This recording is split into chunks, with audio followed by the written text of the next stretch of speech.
I'm Cade Krakish alongside Coach Geiser. We're back, Coach. We're back, ready for another show. Exactly. Let's talk about this game this past weekend for you guys. Up north in Midland, Michigan against Northwood. Your thoughts on it?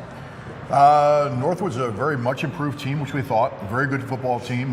They'll finish pretty high in the conference, I would think, if you have my prediction there. And our guys came and all three phases of the game chipped in, and it's a big win for the Eagles at the end of the day. Yeah, and you always talk about going 1-0 every week. Well, now you guys have gone 2-0 in the last 2 weeks for you guys, building upon that win streak. What's that like to be able to carry a win streak into another week of play?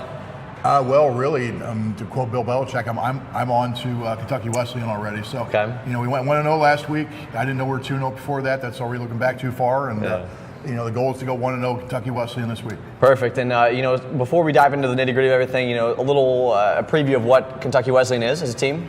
They're very well coached by Tyrone Young. He's done a nice job since he came in. The numbers are up with the program, and very explosive offense, which they showed against us last year. Harrison Birch is a tremendous quarterback.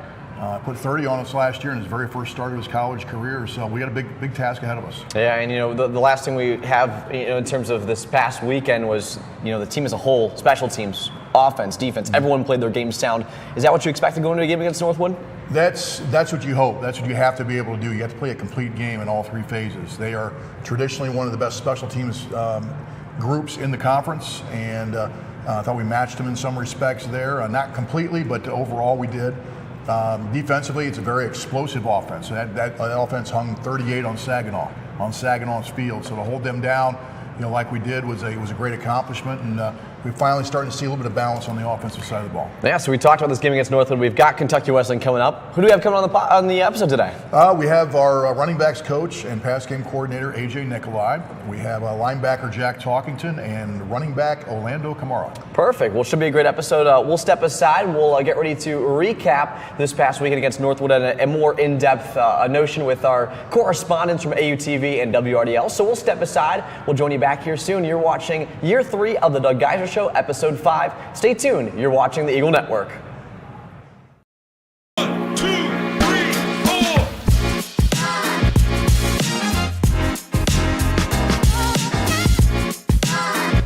What's up, GMAC fans? I'm Katie Gahuli, host of the Talkin' GMAC podcast. We hope you'll join us each week for all things GMAC, from interviews with current and former student athletes to headlines and highlights from around the league. Find the Talkin' GMAC podcast on the Great Midwest Digital Network or wherever you get your podcasts.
Welcome back here to the Doug Geiser Show, Episode 5. I'm WRDL correspondent Louis Tamira. And I'm AUTV correspondent Bryce Gaddens. Right now we're joined here with Coach Geiser to kind of summarize this past week's game up in Northwood.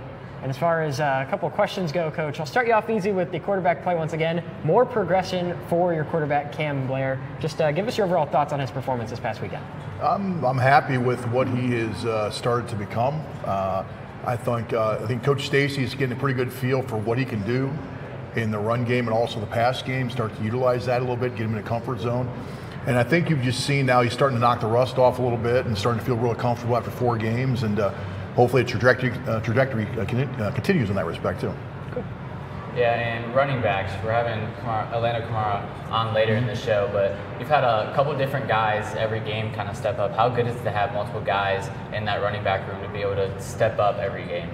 Competition is a good thing, and it keeps everybody sharp, and just kind of proves at this point, hey, if when you get your opportunities, you got to show, you got to pop, you got to perform, or on to the next guy there. So it keeps everybody sharp, and that's ultimately going to end up being really, really good for the offense. And now, staying with that in the offensive line, they had another really good week in both pass protection and run blocking. Is there anybody that's really stood out to you in terms of the offensive line as like a big leader? Well, the 2 leaders of that group are Ethan Enders, one of our year captains with that, and also Nick Walker. And they're both 4-year starters.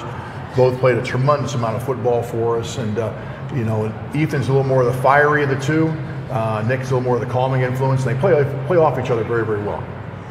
All right, let's go ahead and move to the defense and start off from offensive line to defensive line.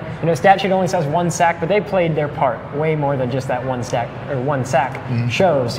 Kind of give us, what are your thoughts on that group as a whole this past week? I thought they were very, very solid. If you look at their stats, we actually chart how fast does the ball get out. And if I remember what Coach Taylor told me, our defensive ends coach, the ball was getting out on the average less than 2.3 seconds per play. Wow. So it's hard to get to the quarterback unless you have a free run at it. So it's smart on their respect as far as how they're going to attack us. But you can also get the hands up, get pressure, and the guy can feel it. So quarterback pressures are not always just measured in sack statistics. All right. And then as far as the defense as a whole goes, only you've got quite a few punts and even a turnover on downs. Improvement as the collective unit. I thought they did pretty solid performance overall. As I mentioned with Cade earlier in the open, that's a very good offensive football team, and they've been very productive against a lot of the different teams they've played. And to hold them to only 2 touchdowns, it's a big accomplishment. And still with the defense, there's 3 different quarterbacks that played for Northwood. Is that something that you guys saw in film that you were prepared for, or is that kind of a surprise to you guys? No, they played multiple quarterbacks leading up to this game, so it was something we were definitely prepared for, yes. All right, and then shifting our focus now towards this Kentucky Wesleyan matchup, just overall things, we'll break it down later in the show, but just overall thoughts and, excitements for this next upcoming game. Well, we got to be prepared. We always use a mantra of respect all, fear none as you go into every single game. So you can't necessarily look at the record. As I pointed out to the team on Sunday when we started talking about Kentucky Wesleyan, focus on 2 games. Number 1 is how they played against us last year. They came in, they were up 2 scores to none before we even caught our breath. This is a team that's very, very confident against us. They're going to be very fired up, playing at home, thinking they get a chance to get a W against us. So that's number 1. And then also, if you look at their very first game of the year at home, they played the 3rd-ranked team in the country, West Florida. Very, very tough on their own field. So those are the games we need to focus on. Not necessarily since then. We're going to see their best, that's for sure. All right. Well, thanks, Coach. Appreciate it. Congrats on the win once again. But we'll take a quick break. Don't go anywhere. You're watching the Doug Geiser Show right here on the Eagle Network.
Welcome back to the Doug Geiser Show, Year 3, Episode 5. I'm Cade Crackister alongside Coach Geiser, and now joining us is Coach AJ Nikolai. Coach, thanks for joining us. Appreciate you having me. Yeah, so real quick, let's go over your title. It's a very long one. So, Director of Football Operations / tailback / kickers / punters / pass game coordinator.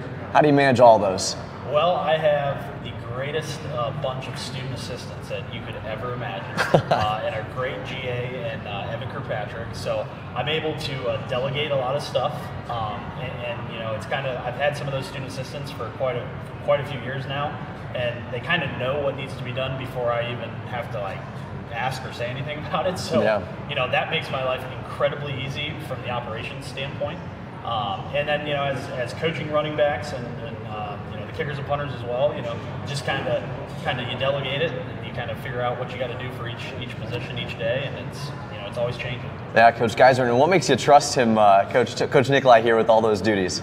He's AJ has really grown in his role since he's joined us. You know, from being a graduate assistant to being a full-time coach his first time last year, right? Yep. And he's done a great job with every duty or task I give him. And really, what it is kind of part and parcel of Division II football. You know, we don't have the unlimited budgets, so Division II football assistant coaches are king of collateral duties with that. So, you know, he's done a tremendous job with everything I put on his plate, and there might be more next year. Who knows? Yeah, Coach Nikolai, and then now shifting gears back to Northwood real quick before we dive into things obviously coming this weekend. Yep. What were your thoughts on how your groups went? You know, I was really happy. Obviously, you know, you got Lando coming up here soon. He played really well, and you know, I don't think he'll mind me kind of talking about it. But him and I kind of had talked throughout the week, and you know, I know the first part of the season hadn't really gone exactly how he had wanted or envisioned it to start, and you know, I kind of talked to him, and you know, it just seemed like every time he was running the ball, there wasn't anything there, and it was just kind of like just waiting for that breakthrough performance, and you know, then being able to see him go out there, and you know, it was like the most clean blocks of all time. Yeah. And he's able to score a touchdown and kind of get moving on the season. You know, I was really happy for him. And then you got Will Trell and Ty, you know, still you know, as good as they are, and you know, so it makes for a nice, you know, three-headed monster kind of going in week to week. Yeah, it seems like you guys have had that kind of at least 2, 3, 4-headed monster for quite some time now, year after year. You know, how do you manage having so many talents in the backfield? It's a long season. Coach Stacy started, you know, the season off saying that, hey, it's a long season. There's going to be a lot of ebbs and flows, right? Guys get banged up, especially at the running back position. When you're carrying, you know, when you're running the ball 30, 35 times a game, right? That's a lot of hits, you know, to go around. Yeah. So, you know, having, you know, a couple of guys that are able to, it doesn't matter what the play is, doesn't matter what the situation is, I'm comfortable putting whoever in, right? And they're all, you know, fighting to get more reps and get kind of going. So, you know, it makes it a lot easier for me because I don't have to, you know, pick and choose where I'm going. All three of them have the ability to get out there. Yeah, and Coach Geiser, you know, notoriously AU's been known for their running, and I feel like you know, throughout the past, you know, couple decades at least, there's always some good running back in the locker room. You know, how do you make sure that the program continues to have more and more and more talent over time? Well, the first thing I point out is the running game is before the last 20 years. Okay, it's going back to Gary Keller, it's going back to Fred Martinelli and Bob Bronson, even before that. That's always been a physical component, and Ashland forever was known as, you know, having a very physical run game, very productive run game. And so that helps in recruiting because running backs know that it's going to be there's going to be a little bit old school here where you're going to line up in the eye and you're able to get downhill and show your talents in the run game. But as we've morphed as an offense too, they got to be multifaceted. They got to be able to pass block for us. You also got to be able to catch the football too. So that part there makes it very, very attractive to running backs. And it's an easy sell for young guys coming in too, where, hey, we're going to play multiple guys. It's not just one guy. We're going to play multiple guys. And for us as coaches, we love it because competition's king. Yeah. And hey, you either perform or you don't. If not, it's on to the next guy. So it forces you to kind of be on top of your game, and Ashland wins as a result. Yeah, and you know, I want to shift gears and talk about the kicking side of things because honestly, it's a very controversial position across all levels. You know, you have a kicker who misses anything and they're instantly being thrown to the wolves. You know, how do you manage such a stressful position like that? Well, you know, this is one of my second time I think on the show, and I kind of talked the first time. You know, I was a collegiate kicker. I wasn't a kicker, but I ended up, that was kind of the role that I had to fill. Yeah. So, you know, kind of being thrust into that role was something, you know, that I was never really ready for or, you know, looking for necessarily. So you kind of get that mental side of it. You don't know what it's like to be a kicker out there on that stage until you have to do it. So having that kind of background, you kind of figure out, each guy's different. They all got to be coached a little bit different, right? And you kind of got to figure out, how they need to be talked to. And, Menaki, our current kicker right now, he's a guy that, he expects excellence from himself. And, he is one that he is a competitor. He's out there, if he misses a kick or doesn't kick well, he is mad. And, for him, I don't have to say a lot to him because he knows. Like, he knows when he misses a kick, I don't need to go up and, try and, mess with his head or anything or talk him out of, just being, frazzled. Yeah. He's a guy that can kind of flip the switch and be ready to go for that next kick, which is nice. Yeah, and I was about to say, talk about Menaki a little bit more. How have you addressed this play to start the year? Yeah. He kicked I can't remember, against UND, it might have been a 46-yard field goal, which is, at the Division II level, that's a great kick, great field goal. Obviously, this past week, wasn't to his standard. He had a couple kickoffs out of bounds, but other than that, he's a guy, like I said, he's going to turn the page. He's going to be ready to go for the next week. Yeah, and Coach Geiser, talk about the kickers for a second here. I feel like there's very few positions that it kind of comes down to one guy in a sense. You have a quarterback, kind of comes down to him. Kicker's one of those positions where it's kind of all eyes on him in a spotlight situation. Mm-hmm. How do you manage the expectations of a kicker? With it literally could just be the smallest little bit of wind, something like that. It could throw off an entire kick. Well, we've been very, very lucky here to have some level-headed guys, and that don't get too high, don't get too low, keep a pretty good perspective on life in general. And as a coach, you got to kind of be really in tune to that and sensitive to that as well. Some of them you can jump on them and they're not going to get into a shell. So other ones you got to treat them with kid gloves. But what you try to do is you're always talking about the point. It never comes down just to one play in a game. It doesn't come down to the official or the weather or one play. There's a lot of plays leading up to that throughout the game that have impacted that outcome. So you never want to put yourself in a position where one play is going to dictate it maybe at the end. So you always kind of keep that perspective as well, and if you do that, I think you'll enjoy life a lot better. It'll be a lot less stressful. Yeah, and Coach Nikolai, when you talk about the ability to go out there and prepare for Kentucky Wesleyan, what are you seeing from your position groups, and what are you trying to address heading into that game? Yeah, obviously the biggest thing I always talk to the running backs is about competition, right? In the running back room, we have to compete with each other, right? And then whoever we're playing against. And so the biggest thing that I want to see, going into this week is the whole running back room as a whole taking a step forward and competing and, getting better.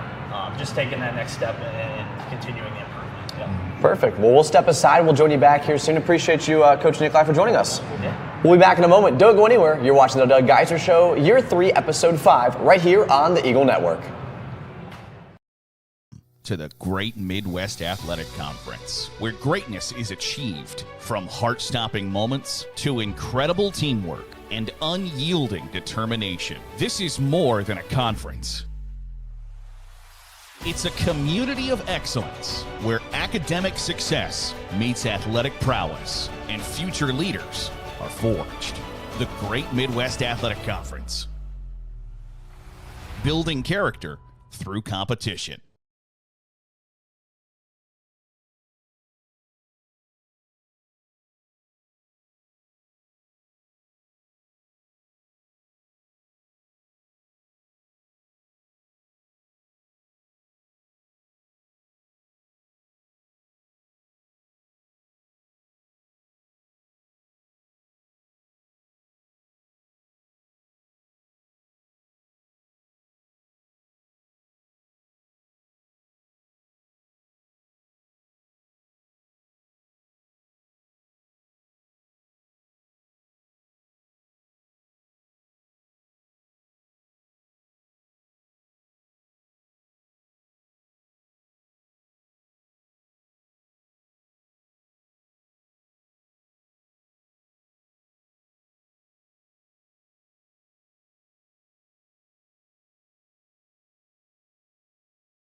Welcome back to the Doug Geiser Show, Year 3, Episode 5. I'm Cade Krakus alongside Coach Geiser, and now running back Orlando Kamara. Orlando, thanks for joining us. Thank you for having me. Yeah, it's great to have you on here. And so, first and foremost, your thoughts on the game against Northwood. Had a great one. Yes, sir. It was a good game. I feel like offensive line played really good. That paved the way for me to be able to run the ball pretty efficiently. Defense as a whole played pretty good too. Exactly. Yeah, guys coming out with a pretty big win, 21-13. Coach Geiser, your thoughts on how Orlando played? I thought he ran inspired, ran with a purpose, and was not to be denied. You could just see that, you could sense that will, when he had the ball in his hands. And hey, you ride the hot hand, and he definitely had the hot hand, whether it was running the ball or whether it was catching it and running it. And it really helped to have a really balanced performance as a result. Yeah, and Orlando, you had 19 rushes and then 3 catches, nearly totaling 100 yards across both in scrimmage yards. How'd you get that many touches and still be able to keep on going all game? I would say the 110s during fall camp that played a pretty role in there. But I would say just being confident and being able to just keep going when I got the chance to play. So. Yeah, and Coach Nikolai talked a little about how, the start of the year, a couple hiccups in the road and stuff like that, but you're able to respond really well, be ready for that first chance to kind of get out there and flourish. How do you keep yourself mentally ready to go at any given time? I would say just have faith in God, just trusting the process, really, just trusting that the coaches have the best opportunity for you. So whenever you get that chance, you got to perform. So just believing in what the coaches are telling you throughout the week on film, and just knowing once I get that chance, then just got to produce. Yeah, and Coach Geiser, I think the interesting thing that I was pointing out to you a bit before we hopped on the show today was, you nearly have 4 guys with over 100 rushing yards on the season. How nice is it to have such a balanced distribution of yards? It's tremendous as a coach. When you have that, it means you got a multi-headed monster at that point, a lot of different threats to run the ball. And oh, by the way, all those guys can catch the ball too. So making that multifaceted just adds a little more balance to the offense, and especially in that group of 4 is Cam Blair, our quarterback, as well. So it gives the defense a little bit more to think about at that point, and it can only help us. Yeah, and Orlando, I got a question for you in terms of the running back room. What's that room like? You got 3 guys there. You got a ton more that are young as well, but 3 guys that are primarily out there game in and game out. You guys have a good connection? Yeah, yes sir. Yeah, we do.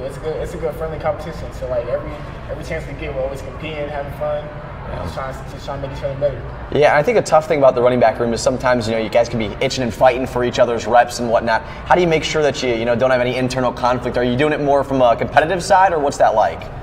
Just being having a brotherhood is something it's no hard feelings, because at the end of the game, you're gonna put the person out who produces the more. So just having the friendly competition, just knowing that, hey man, I'm coming from the spot. Okay, let's go for it, man. Exactly. Yeah, and last year, you played a major part in the offense, over 600 rushing yards by the end of the season. How do you carry that momentum from last year into this year and look to grow upon it? I really try not to look back on last year because it's last season, but I just try to put one foot forward each day, just stack days, really.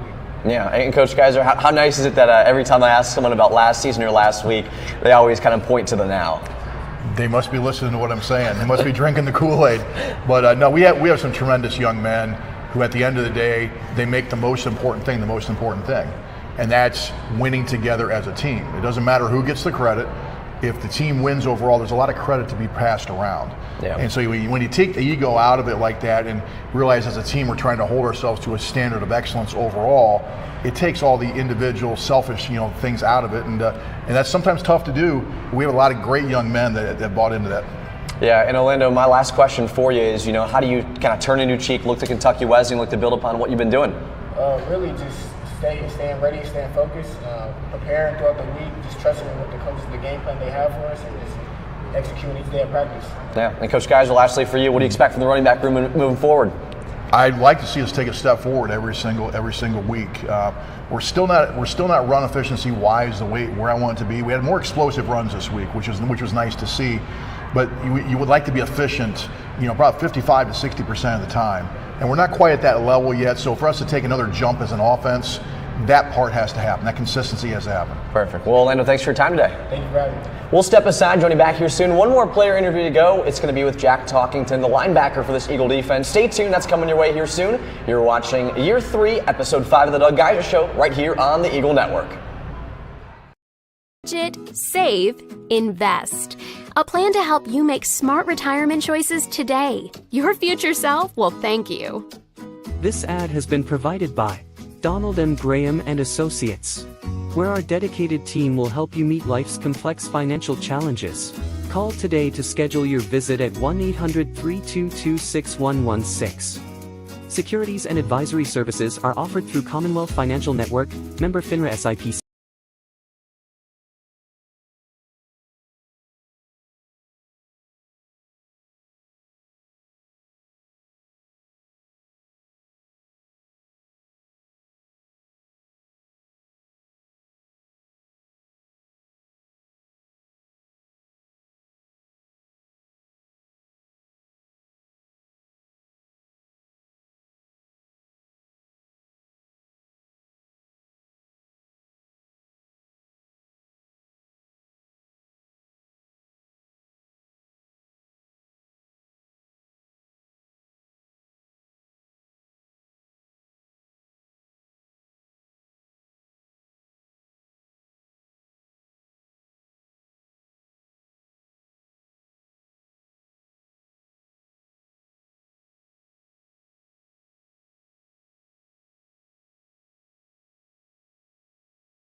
Welcome back to the Doug Geiser Show, Year 3, Episode 5. I'm Cade Crackister alongside Coach Geiser, and now linebacker Jack Talkington. Jack, thanks for joining us. Thank you for having me. Yeah, it's good to have you on here. You know, let's talk about last season, begin here, and then we'll move forward. You know, Coach Geiser always says, one and every week, guys stay present.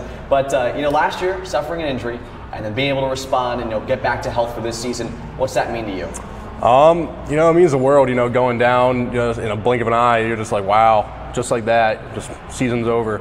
But, I'm just really happy I can be back on the field. This is a sport I love, a sport I grew up playing, so it means a lot. Yeah, and, through the first 4 weeks of the year, how have you felt the defense has performed? Lights out. Aside from maybe Indianapolis, I think we played a good game, but we just didn't finish at the end. We had a lot of opportunities to stop their great quarterback, I'll tell you that. But, he just ran all over us at the end. But overall, I thought we were playing really good.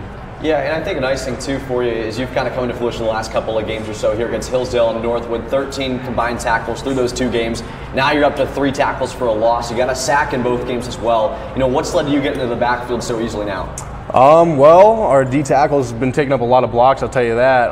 It's hard to replace a group like last year, but I'll tell you what, these 4 guys we got up front, they're doing a great job. We got Mike Shimmick and Elijah Baldridge on the edge. Those guys are relentless. They're unstoppable right now. But in the inside, we got a couple guys banged up, but the younger guys, they're proving themselves really well, and they're opening up a lot of gaps, and I'm just able to slip by and luckily make the tackle. Yeah, and Coach Geiser, how have you addressed the play from Jack so far this year? I think he's taken another step forward. And last year, if I remember right, the week before you got hurt, you were Defensive Player of the Week in the conference. So he was starting to hit his stride a little bit, hit a bump in the road, which sometimes adversity happens in life. And, Jack approached it the right way. He didn't let it get him down. He said, hey, we're going to rehab, we're going to get back faster than what the doctors say. And he was trying to jump in even before spring ball last year on some team activities. I had to kind of put the brakes on him a little bit. But you can just see the confidence, you can see the experience, the amount of play he's had. He's taken his play to another level this year and playing even faster and more physical. And it's a great competition between him and Ben Holzhoffel right now, inside, as far as who can make the most plays. And it's a very friendly competition. The defense wins as a result. Yeah, I was just about to say, too, Coach Geiser, real quick, the linebacker room very deep, a lot of talent in there. How have you been able to, have everybody be so talented and be ready to go every game? Well, I'd say, Coach Rose does a great job with that, keeping guys on the ready. And, you've got to earn your playing time. It's like almost the converse of the running backs room, where there's a lot of guys there that can play and play at a high level. It now keeps the competition on the linebackers as well. So, Ben and Jack cannot get complacent because you got somebody like a Sam Wakula or a Zach Hines or a Braden Smith nipping at their heels. And they've proven they can play as well. They've started playoff games. So it's a very, very friendly competition. It keeps guys on their edge so they do prepare. and overall it's good for the Ashland Eagles as a result of that. Yeah, and Jack, how nice is it to be able to play alongside Ben and Sam and really have that deep of a locker room? It's really great. It's awesome with Ben because me and him come from the same area, and we actually played against each other in high school every single year. So being able to play side by side with him, it's awesome. And Sam, having him step up last year, going to the playoffs, finishing out the season, he did a great job. And if anything happens to me, God forbid, I'm not worried about what this team's gonna go through with him out there. Yeah, and that's the nice thing about it is I can tell you guys have pretty good team chemistry. You guys hang out off the field and stuff like that? We hang out every day. Besides football, we're always doing something. If it's hanging out in the dorm rooms watching football, we watch film a lot in Coach Rose's room, or it's just going somewhere to eat. We all love each other. We all have a lot of fun. Perfect. And moving into Kentucky Wesleyan, what are you seeing so far? Obviously very early in the film process, but what have you caught from Kentucky Wesleyan? Well, Coach Rose talked about we might do something on defense. We don't know yet, just because they throw the ball a lot. Yeah. And their quarterback, just like Coach Geiser said earlier, he had a really good game as a season opener for him. So it'll be interesting what we do. Yeah, and you talk about getting ready 1-0 every week.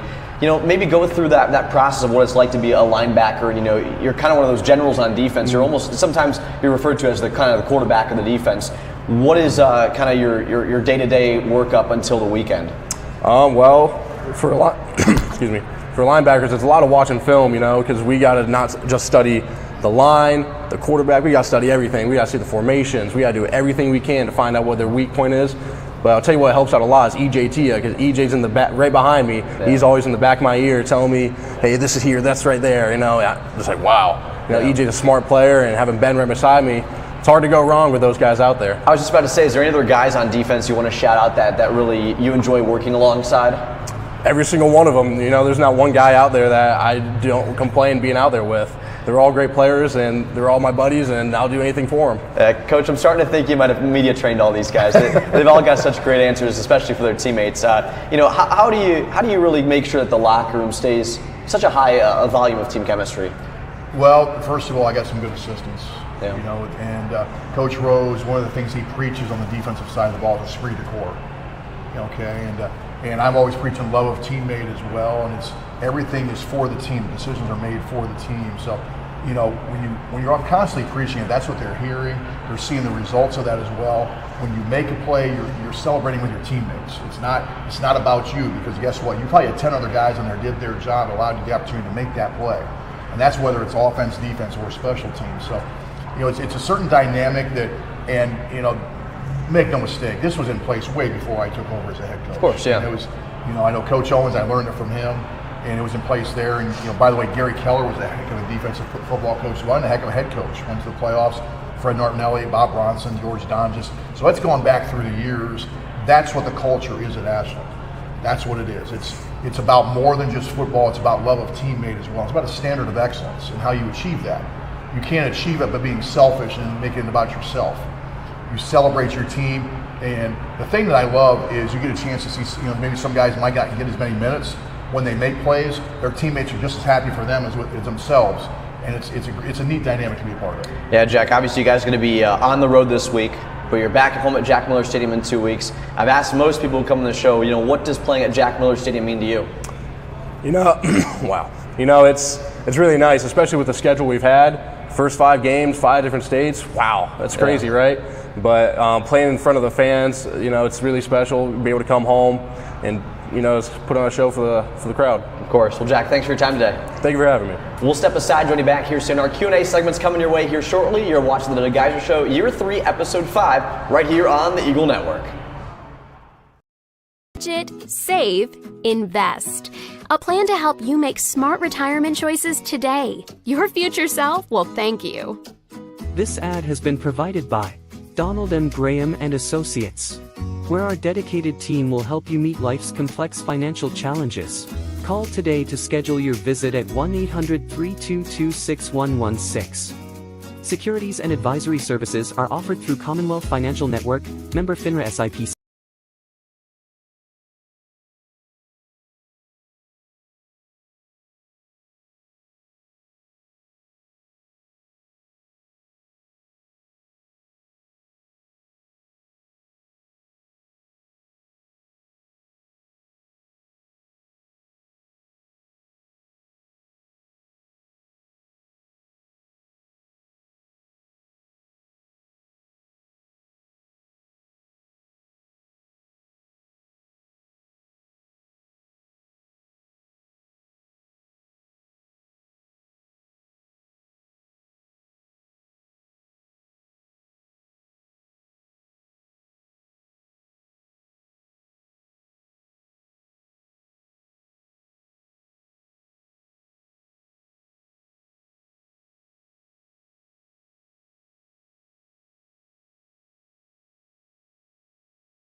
Welcome back to the Doug Geiser Show, Year 3, Episode 5. I'm Cade Krackus, now joined alongside Coach Geiser. Coach, it's just the two of us now. Just the two of us, yep. We'll drop it back here and talk about some questions that people might have. First and foremost, the one I've got for you comes from Rodney Adkins from here in Ashland, Ohio. Coach, who actually has the biggest appetite on the team? Ooh, that's a good question.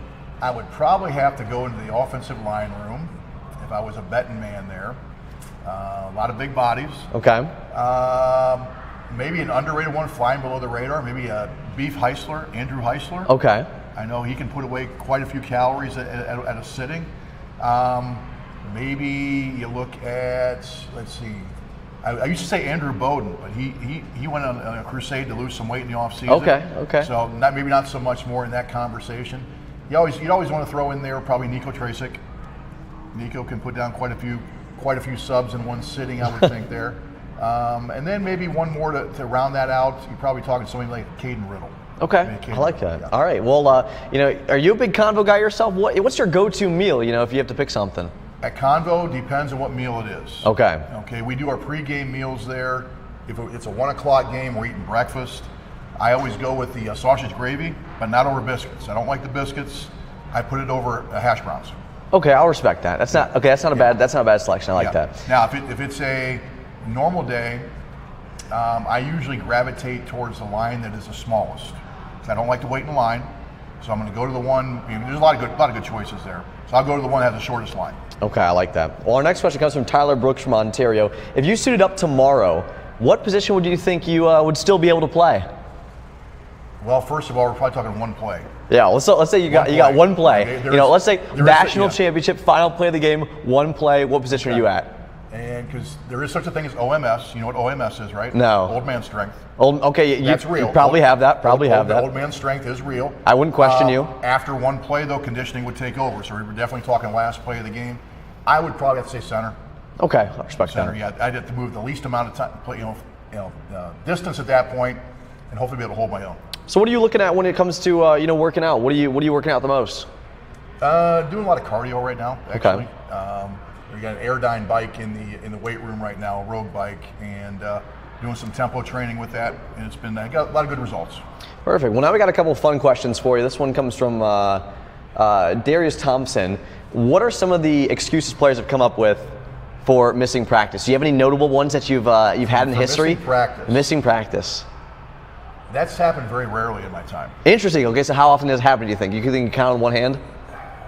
Definitely in one hand over my 30 some years of college football. Yeah, I mean, it's just not something you do. I mean, that's grounds to be thrown off the team, and it's usually thrown off by their teammates, not by the coaches at that point. So, let me think. It's probably just excuses overall. I used to have a list of about 20. Wow. I got this idea from Dan DeRazio, who's passed away, longtime offensive line coach in the CFL. Okay. He would have a list of, I got the idea from him, a list of excuses that his offensive linemen had given him through the years as to why they didn't do their job. I love it. Whether they missed a call or whatever the case might be. So I came up with a list of about 20 of my own right there, and I'm trying to remember one specific. I can't quite remember the specific circumstance behind it, but it was something about why they didn't get a call. And it's because they thought the play was going to the right, or it was something stupid along those lines. I can't remember the whole story with it, but put it this way: players are very creative. Of course.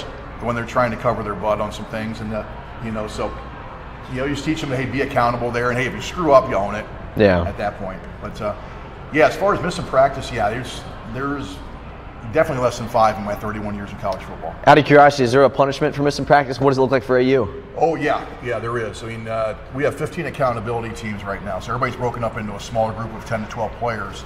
And if you miss anything unexcused, it's 500 yards of eagle reminders. What are those? And that's as a team, not just for the person. Oh, wow. So you learn that you're accountable not only just to yourself, but also your teammates. So eagle reminder is you do an up down every 5 yards on the field. Okay. So 100 yards, you're doing 21 up downs at that point. So you do 500 yards. Wow. That's a lot, especially when you have guys doing the punishment with you that had nothing to do with making that bad decision. So that's been really, really, really good for us as far as teaching accountability and holding people accountable. Well, on the topic of practice, what have you guys been emphasizing in practice as of recent at this point in the season? You know what? This is a week. Last week, this week is kind of a get back to fundamentals week. Worry about Ashland week. And because it becomes various times. Sometimes during the season you get caught up too much in scheme, in the system, and the fundamentals go out the window. So let's go back to it every single position at this point. Let's talk stance. Let's talk starts. Let's talk footwork. Training the eyes once again. Be in a good body position. All the things that lead up to being able to make plays overall. But go back to those building blocks. Because that's where all the genesis of everything starts is right there. Because if you don't do the fundamentals well, what you're doing scheme-wise doesn't mean a hill of beans. Yeah, and our WRDL question from this week is, how do you keep the team motivated going into another road matchup, especially on a long road trip like you have in KWC? Yeah, we don't talk about long road trip. We don't talk about road trip at all. We'd say, hey, who's this game this week? That's the most important thing. And the other stuff we can't control. And for what we do, we break down the season into 4 quarters. Okay. We're in the second quarter of the season right now, and for us, the second quarter mirrors the third quarter in the fact that we have 1 home game followed by 2 away games. Doesn't matter who the opponent is, those are the parameters, that's the hand we're dealt. So as always, it might seem so cliche, it might sound boring that I'm making this stuff up, but we really do talk about just 1-0 this week. We need to go 1-0 this week in order for us to achieve our ultimate goals. And you take it down to that, it takes all the extraneous noise out of it, and it can really kind of focus your concentration energy there for preparation. Perfect. Any questions from those in the audience here tonight? Any questions at all? If not, then we'll go to our final question, and that question is, with the transition from leadership from you the couple years back from Lee Owens to yourself now, is there anyone in particular that you felt best prepared you to be in the position that you are now? I would not pick one. I'd pick multiple. Okay. Okay. Obviously, Coach Owens. I was with Lee for 28 years, and he allowed me to grow from being a GA in the weight room to being ultimately the associate head coach, and recommended me to take over for him. So I got a lot of loyalty right there, and just to be on the fly on the wall, being in a lot of those meetings and watching him and how he handled situations was crucial in my development. Along with that, when we were at Akron, our offensive coordinator was a guy named Paul Winters, who was a longtime successful coach at Wayne State. And there's a lot of my recruiting philosophy, especially, and the way I handle recruits, go back to Paul Winters. And it's kind of scary at times. I'd be talking to recruits, and I'd hear myself talking like, that's Paul. Okay. And going back even further there, Greg Gillum, who's now the chief of staff at Wisconsin. I coached with Greg back in high school, way back in 92, 93, 94 at Brush High School. It was actually Greg's tie with Lee that got me in with Lee initially. Interesting. And what I learned from him, Greg is a salt of the earth guy, never has a bad day. Never has a bad day, always sees the good in people, always has a kind word for you, keeps a proper perspective, and has seen it all. And so very, very, very, very knowledgeable in those respects. And then if I had to say, probably as a position coach, I would say a gentleman that I was able to be a guest coach with in CFL for many years, and that was Dan DeRazio. Dan has since passed. Dan passed last fall. But when you find a guy that your thought process is very, very similar, you're like, yeah, that's the guy. That's the guy. So he was my offensive line mentor, kind of like my position, my assistant coach mentor. Just because his perspective, our thought process on how to go about business was so very, very similar. It was scary at times. Interesting. Well, Coach, I appreciate your time in this Q&A segment. Absolutely. Yeah, we'll step aside and we'll join you back here soon. We're going to talk all about the game coming this weekend and then wrap up today's show. Don't go anywhere. You're watching the Geiser Show Year 3, Episode 5, right here on the Eagle Network.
Welcome back to the Doug Geiser Show, Year 3, Episode 5. I'm Cade Craxton alongside Coach Geiser. It's time to talk about Kentucky Wesleyan this coming weekend. You know, we've gone about your first thoughts. Now let's talk about your more deeper side to things as you prepare for this team. First off, on your team, what do you want to see the team improve upon heading into this game? A couple things, and as we touched upon in the last segment, a lot of it's just the fundamental stuff. Taking care of Ashland at this point. We're not playing up to standard in certain areas. We're getting better balance-wise on the offensive side of the ball. Our run efficiency is still not as good as it needs to be. Our third down efficiency, you look at the last game, was horrible. So our goals there are for 45%. We're well under that goal. So we need to start converting more on third downs. And a lot of that goes back to what you do on first and second down. You put yourself in manageable situations on that side of the ball. On the defensive side of the ball, you can always improve your tackling.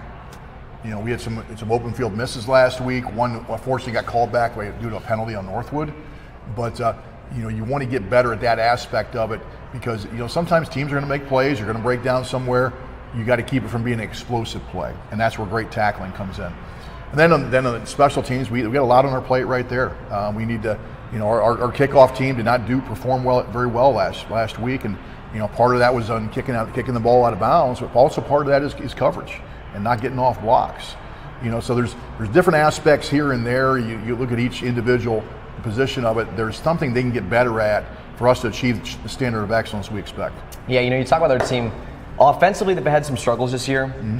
How do you kind of try to not only take advantage of those, but also, you know, have your offense kind of take this game as more well-rounding chance, both in the passing and rushing attack?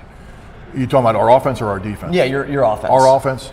Well, it's just, you know, you point out to them there's too much talent in that room. There's too much experience in that room more than anything else, not to perform at a higher level. So, you know, if that takes, you know, putting more into your preparation, watching tape, you know, holding yourself to a standard in practice and make sure you're locked in and not just kind of going through the motions. That's it. It all goes back to preparation. It all goes back to preparation, and right there, the preparation comes from mindset. You know, so you got to think about exactly, hey, what are our goals this week? What are we trying to get done? What's the best way to accomplish it?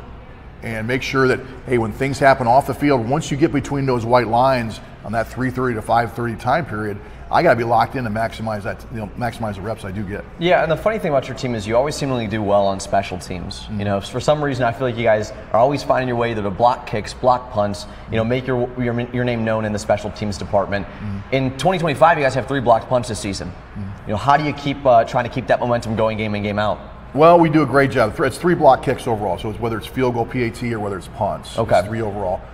First of all, you give a shout out to Andy Tabler and to Dominic Orsini. They understand the block schemes very, very well and how to attack the different punts we're going to see, which nowadays you see about 100 different formations of punt every single season. So, you know, Dom's got a pretty good idea of how to attack those. So does Andy. And we spend a lot of time in practice. I know a lot of people say that. We spend time in meetings, we spend time in practice, going over and try to perfect our craft, where it is truly a third pole on that chair, on that stool. So, you know, we give it as much time as need be. It helps when the special teams coordinator is the head coach. So we're going to take as much time in practice as we need for that in the preparation. And hey, the best thing about it, we've had a lot of success. So the guys have drunk the Kool-Aid at this point. Yeah. And they want to be the next one to achieve at a high level or make a game-changing play. Yeah, the one thing that Kentucky Wesleyan has done pretty good at this season is time of possession. They actually have led every single opponent that they faced in time of possession with an average of 30 minutes per game in 20 seconds to 28 minutes and 27 seconds to the opposing team. You know, how do you make sure that you guys contain the ball more and ultimately dominate that time of possession? Well, the most important thing with time of possession is making sure you're productive with it. Yeah. Okay. And now a lot of times that usually means you can run the ball a little bit, control the clock, or have a short passing game, which they have the ability to do that. And they did a great job with that against us last year. And with, you know, controlling the game, they had a great running back.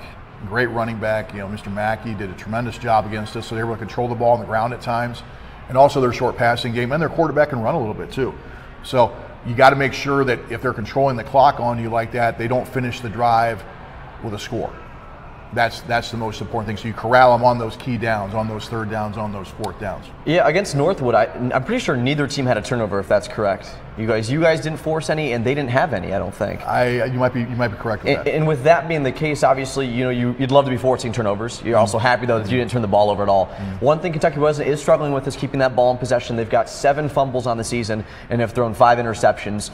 How do you try to employ your defense to go out there and force those mistakes? Well, it's a two-headed monster. Turnover margin is something that we chart. It's something we take a lot of pride in. From our ball security circuit on offense, which we'll do at the beginning of every single offensive individual practice, to defense having a turnover circuit. So you just you stay about your knitting with that, and you don't obsess about sometimes the turnovers happen in bunches, sometimes they don't. But if you are tackling soundly and the second guy in is always trying to strip, if you are studying their pass game and you know how to pattern read and be able to jump the ball when the ball is able to be there for you to intercept it, then those things will happen. Yeah, and is there any team, anyone on your team, or any position group that you're looking to see have a big game against Kentucky Wesleyan? Anyone you would see that stand out a little bit? No, just overall, I would say whenever guys get the opportunity to make plays, everybody on the team, all 3 levels of the defense, and whether it's a return team or one of our return special teams, one of our coverage units, or the offensive side, somebody's going to be asked to step up and make a play when they're called upon. So being prepared when you get that opportunity to make that play. Yeah, I know last week you had talked about the rushing attack. You wanted to see that flourish. That certainly did. And then the last thing I want to mention, heading into this game against Kentucky Wesleyan, Cam Blair had a great game, obviously, against Northwood. Has had back-to-back really good games, and ultimately was named Athlete of the Week alongside his teammate on the defensive side of things. How impressed are you with how the team's really come around, and you see those individual accolades really kind of attribute, though, to success on the field? Once again, it comes back to when your team is successful, players are going to get recognized. That's the most important thing with that. If you would ask Cam what he thinks of it, he would probably defer to his offensive line, to his running backs, to his receivers, to his tight ends and fullbacks. But right now he's starting to become the straw that stirs the drink, and he's really grown into that role. He's always had great leadership, and guys would play for him and all those sorts of things. So it's nice to see him now get a chance to make the team his own.